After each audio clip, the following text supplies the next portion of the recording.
बसंत पंचमी माघ मास के शुक्ल पक्ष की पंचमी बसंत पंचमी के रूप में मनाई जाती है।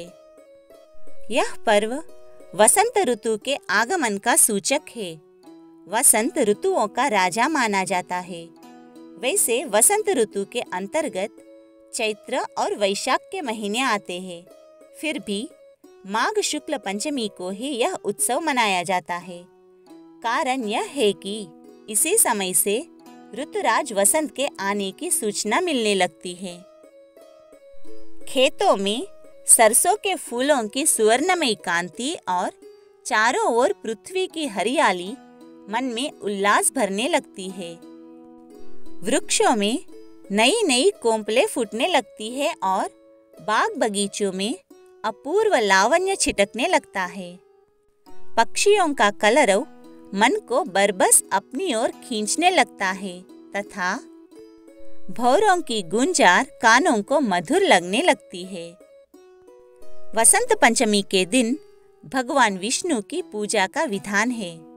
इस दिन प्रातःकाल तेल उबटन लगाकर स्नान करना चाहिए और पवित्र वस्त्र धारण करके भगवान नारायण का विधि पूर्वक पूजन करना चाहिए। इसके बाद पितृतर्पण और ब्राह्मण भोजन का भी विधान है। मंदिरों में भगवान की प्रतिमा का वासंती वस्त्रों और पुष्पों से श्रृंगार किया जाता है तथा गाने बजाने के साथ बड़ा उत्सव मनाया जाता है। इस पंचमी को लोग पहले पहल गुलाल उड़ाते हैं और वासंती वस्त्र धारण कर नवीन उत्साह और प्रसन्नता के साथ अनेक प्रकार के मनोविनोद करते हैं। प्राचीन काल में राजा महाराजा इसे कौमुदी महोत्सव के रूप में मनाते थे। ब्रज प्रदेश में इस दिन से रास लीलाओं का दौर आरंभ हो जाता है। भगवान श्री कृष्ण ही बसंत पंचमी के उत्सव के देवता माने जाते हैं। इस दिन कामदेव और रति की भी पूजा होती है।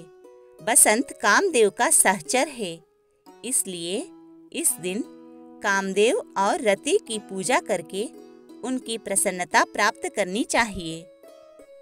इसी दिन किसान लोग अपने खेतों से नया अन्न लाकर उसमें घी और मीठा मिलाकर उसे अग्नि को, पितरों को और देवों को अर्पण करते हैं तथा नया अन्न खाते हैं।